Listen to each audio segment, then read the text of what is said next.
จุนหางเฮาก็นอทำขึ้นในอามเด่นนาขอนุ่มเขียเขียใส่เปียเจ้ามาเย้าสู่กันลาออกคำขึ้นในเสียงห้องหันอาดีในลิกกาสว่างสู่ปีเฮาคำขึ้นในบ่อดันเฮาน้องนอนพันนาในนอ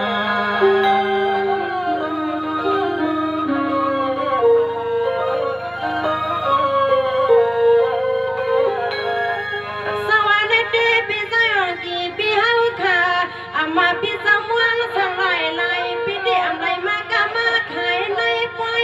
พี่หมวกกะไข่น้องอันพี่เดียนขึ้นละปอยมือปนใส่พี่ปากกาวาจึงให้ข้ามาพี่ผู้เลยมีนาเฮนนาเยให้ผู้เลยมีลูกเมย์อยู่เปียบคือคมสว่างกันในนอ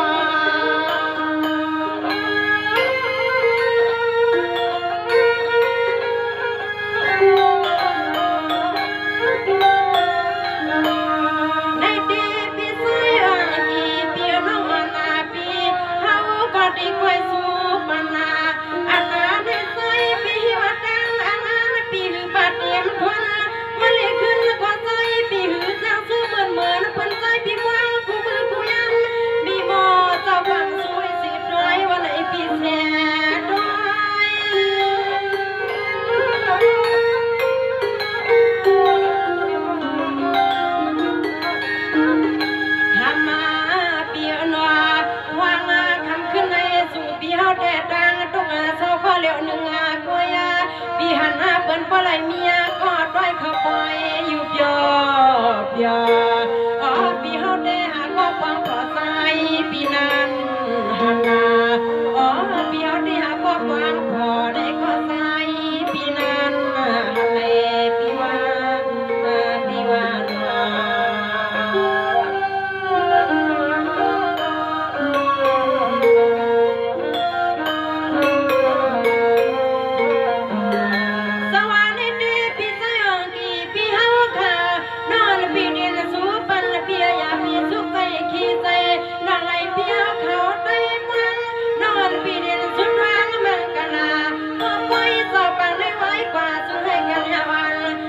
พี่เฮาคันทบยอดผู้หญิงลีนอพี่น้อง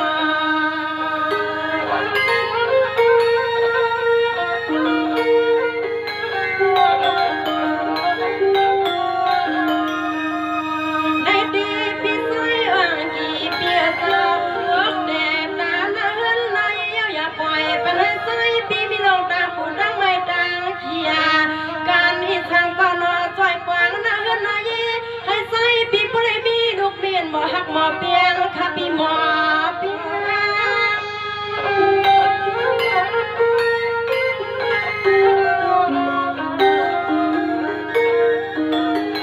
ทำมาพี่เฮาขาหนอวันหน้าขมาเลี้ยงให้ใส่พี่ผู้ใดเมียก็เมื่อสวนหมอกาที่ในเกออกมักดุมเสียนาน้องสู้เมียมาปันพี่เฮาเมื่อขมาเมื่อคืนหน้าเลื่อนเปียเจ้าจึงไม่ใส่พี่เฮาขาดบ่ไรมีลับเมียสุนานวลอุณาสวามก่อนเปียหักนักนานวลอุณาจึงไม่ใส่พี่ผู้ไรมีลับมีสุนาเหมือนน้องยิงพี่สู้ปนาในนา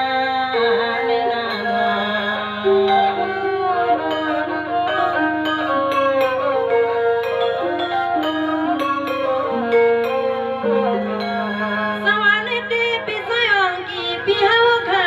นอนพี่สู้ปันตังเมื่อนัดดังเมืองอามาเปียยามกินยามนอนก็จึงให้ใส่พี่ผู้ใดมีก็วันละอุตราพี่ว่าเฮาสุน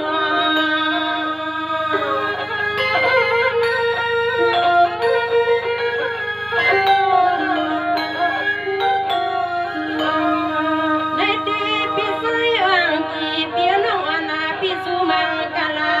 หากว่ากันนอนพี่พักเข้าในหัวสู้เสือให้ปูเมียนเหมือนพวกกันเดินพี่เฮาสุดแรงจึงให้ก็จึงให้มันออกเปลี่ยนมาแล้วพี่เปลี่ยน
ปีสามหา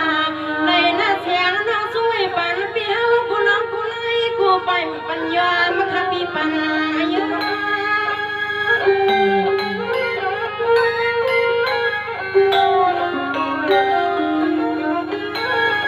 ยามาเหมือนปีเฮาขากินเลยยาเหมือนปีเฮาขานอนไอ้ผู้เลยมีก็วันตะขันว่าสัวโนเฮาโนชาวอยู่เยอะเยอะโน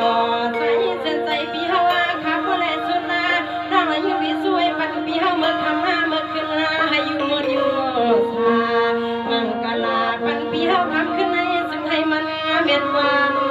ยามาอ่อนน้องสู้มังกลาปันปีเฮาคำขึ้นในซึ่งให้สัวเบื่อปีโซหันปีนาปีนานา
วางเหมือนเปียวคามองจะมือก็จึงให้ผู้ริเป็นปวดกามาให้เปียวคาผู้ริเป็นสลดนาจากการทุ่งเมืองตายานนาเมียก็ฟังพอสู่เปียวว่าปีให้มีข้อความทักการมาลาทำทักเกอยู่เจเจคือข้าหอมสายเปียวต่อชุนตัวชุนนาปานาพอน้องสู่เมียมังกลาปันเปียวคำขึ้นในสุดให้มันเมียนกว่า